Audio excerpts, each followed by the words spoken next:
Hello guys, welcome back to Analyst Adda. So in the previous class we have discussed the inheritance types of inheritance. आज हम start करेंगे overloading. Okay, तो आज का हमारा जो क्लास है वो फ्रेश क्लास है। हमारा इनहेरिटेंस और इनहेरिटेंस के जो भी पार्ट्स थे वो कंप्लीट हो चुके हैं। आज हमारा क्लास स्टार्ट होगा ओवरलोडिंग। इसमें भी आपको एक ही क्लास में ओवरलोडिंग ख़त्म नहीं होगा, डिफरेंट डिफरेंट एग्जांपल्स लेके मैं आऊँगी। आज मैं केवल इसका ओवरलोडिंग का ओवरव्यू देंगे, एज ए इंट्रोडक्शन कह सकते हैं कि क्या है ओवरलोडिंग और कैसे हम यूज करते हैं अपने जावा में। तो मैं आज इसका स्टार्ट करती हूँ।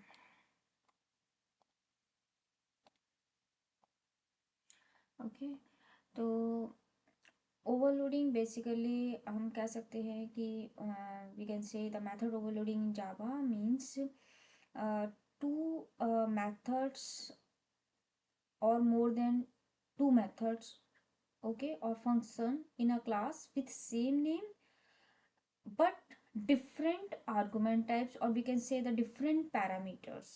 Okay, it can be a different number of arguments or different data types of argument. It is not fixed.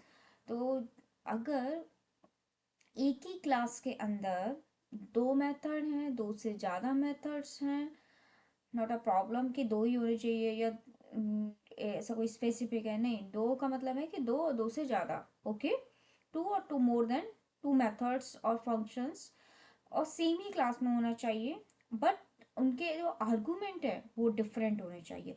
Even वो आर्गुमेंट जो है, अगर पहले मेथड के मैंने टू आर्गुमेंट्स लिए हैं तो ऐसा कंपल्सन नहीं है कि जो थर्ड सेकंड आर्गुमेंट मैं लूँगी सेकंड मेथड का तो वो टू ही होंगे। वो आर्गुमेंट भी चेंज हो सकते हैं। ओके, तो ये मेथड जो ओवरलोडिंग है उसका डेफिनेशन हम कैसे उसको एक्सप्लेन करें कि ओवरलोडिंग क्या है। Okay, and in overloading method resolution always takes care by compiler based on difference type but not runtime. Okay, overloading is also known as compile time polymorphism, static polymorphism, early binding. Okay, these are the different name of the overloading. Okay, if exact match, we can say the exact match will get the higher priority. Okay, if exact match is not available, then we will promote the next level of we will get the next level of chance for the overloading. So और next हम कह सकते हैं कि main इसका advantage क्या है, तो मोर फ्लेक्सिबिलिटी है इसका एडवांटेज। तो मोर flexibility is the advantage of overloading. Okay, मैं एक छोटा सा एग्जांपल आपको देती हूँ। ओके, उस एग्जांपल से आपको क्लियर होगा कि कैसे हम इसको जावा प्रोग्राम में हम कैसे यूज़ करें। ओके, ये आपको क्लियर हो गया होगा कि क्या है टू मेथड्स नेम फंक्शन।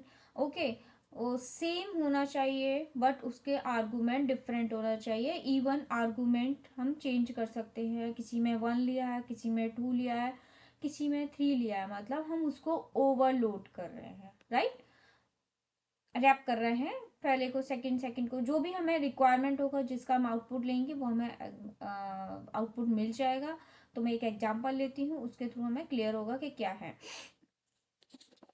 तो मैंने इससे एक एग्जांपल लिया, क्लास टेस्ट में एग्जांपल लेती हूँ। क्लास टेस्ट नाम का एक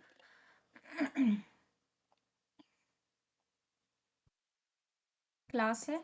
ओके, इसके अंदर मैं एक मेथड क्रिएट करती हूँ।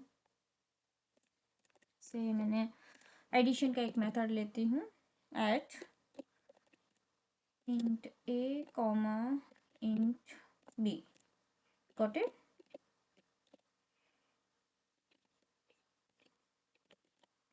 मैं यहाँ पे रिटर्न कर रही हूँ a प्लस b।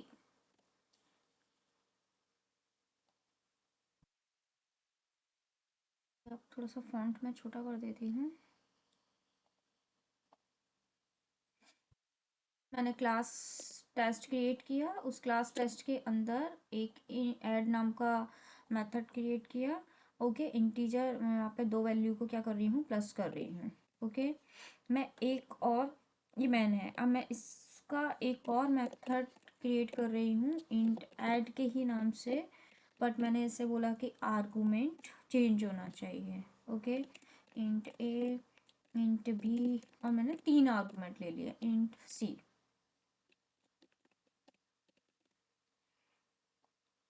3 आर्गुमेंट ले लिए मैंने इसमें, और मैं रिटर्न कर रही हूँ ए प्लस बी प्लस सी।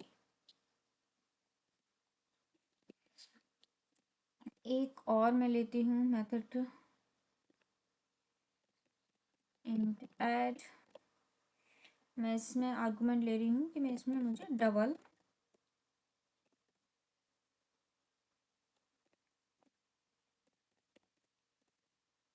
जो टर्न टाइप में मैं डबल में ले रही हूँ। ओके, ए प्लस बी डबल आर्गुमेंट है। ओके,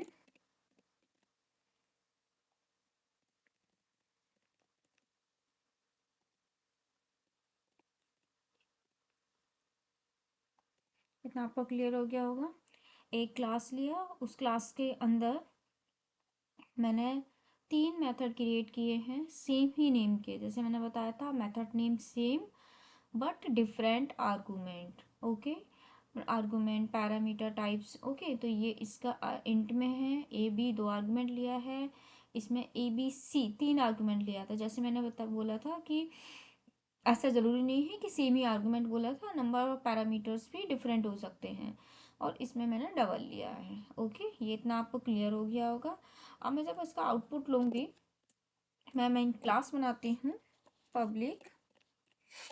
पब्लिक मेथड मैंने बनाया, पब्लिक मेथड पब्लिक स्टैटिक, या तो हम अलग क्लास में भी ले सकते हैं या सेम क्लास में क्रिएट कर लो। Public method main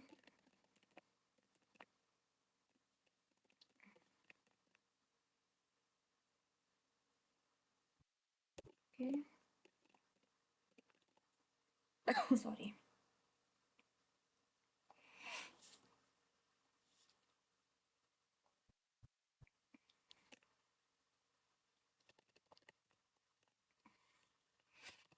test equal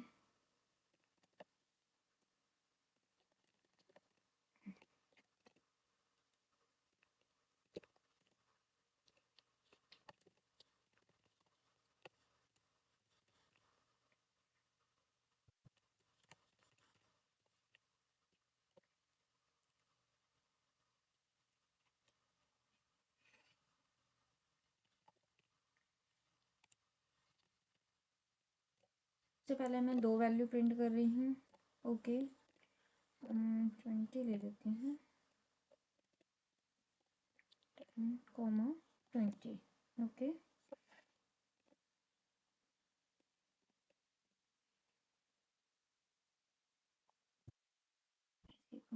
कर लेती हूँ।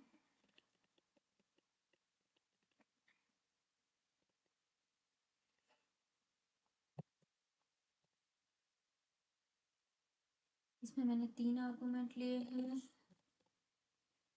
और इसमें मैंने डबल लिया है, तो मैं इसको 10.5 ले लेती हूँ और 20.5 ले लेती हूँ।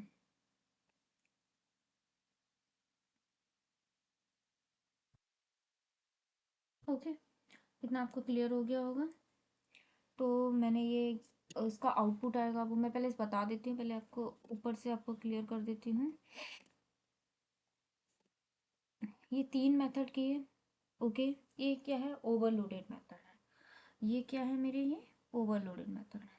बाहर आ जाती हूँ।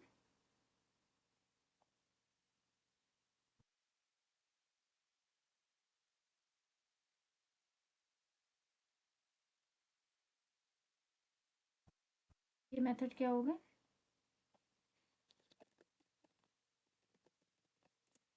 Overloaded method. ओके, ये ओवरलोडेड मेथड हो गए, 3 मेथड लिए हैं मैंने। ओके, बाकी अब जैसे मैंने ये जो मेथड है वो क्या है, नो आर्गुमेंट। ओके, इसमें तो आर्गुमेंट लिया है, अगर अगर नो आर्गुमेंट का है तो नो आर्गुमेंट भी ले सकते हैं। इसमें इंट आर्गुमेंट है, क्या लिया है मैंने इसमें पैरामीटर के लिए इंट, इंट आर्गुमेंट है। इसमें इंट आर्गुमेंट है बट 3 पैरामीटर्स हैं, और इसमें क्या है, डबल आर्गुमेंट है। ओके, अगर कोई लेना होता कि मैं विदाउट आर्गुमेंट का लेती तो विदाउट आर्गुमेंट का भी मैं मेथड क्रिएट कर सकती थी। ओके, तो ये इंट आर्गुमेंट, ये भी int argument with 3 parameter, int argument with 2 parameter, 3 parameters and double argument. Okay, ये आपको यहाँ पे क्लियर हो गया होगा। अब मैं यहाँ पे आउटपुट देखूंगी तो यहाँ पे 10, 20 है, मतलब किसके पास जाएगा, ये इंट आर्गुमेंट के पास जाएगा। तो मेरे यहाँ पे जो आउटपुट होगा वो क्या आएगा, आंसर क्या आएगा, 10 और 20 एडिशन होगा तो क्या आएगा, 30 आंसर आएगा। ओके, अब यहाँ पे 3 आर्गुमेंट है तो आप इसके पास नहीं जाएंगे। इसका ओवरलोडेड मेथड कौन सा है, ये है। तो मैं किसके पास जाऊंगी, इसके पास जाऊंगी। ओके, तो इसका जो आउटपुट आएगा वो कितना आएगा, 10, 20, 30 और कितना आएगा, 30, 60। तो आउटपुट क्या आएगा इसका, 60 आएगा। ओके, अब मैं ये है तो मुझे पैरामीटर्स कैसे दिख रहे हैं, डबल पैरामीटर्स दिख रहे हैं।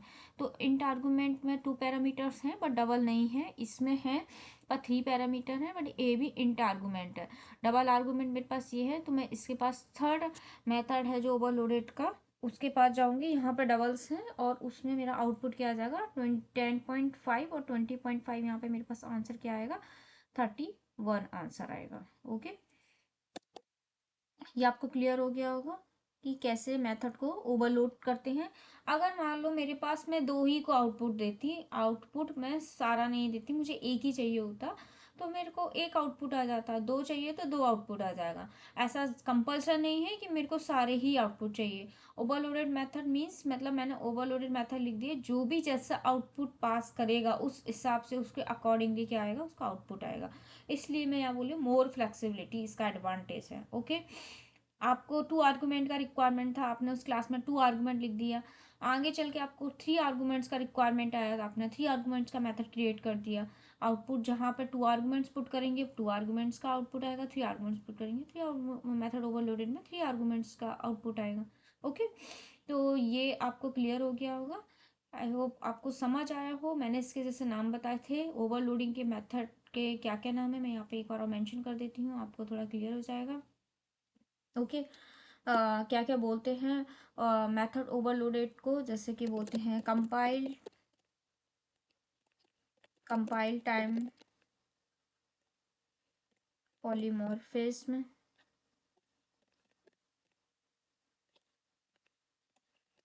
स्टैटिक पॉलीमॉर्फिज्म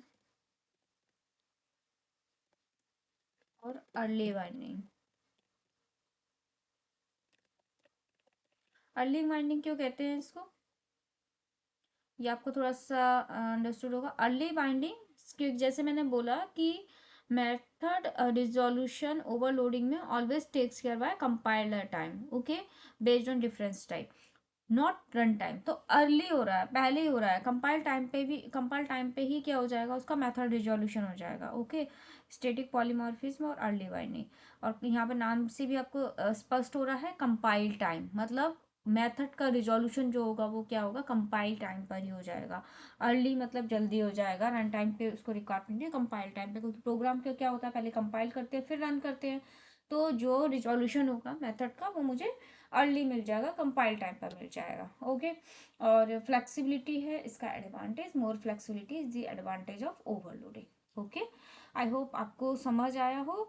अगर आपको उससे रिलेटेड कोई इशू है, कुछ क्वेरी है आपको, तो आप मुझे कमेंट करके पूछ सकते हैं। ओके, नेक्स्ट पार्ट में ओवरलोडिंग के कुछ एग्जांपल्स में लेके आऊँगी आगे।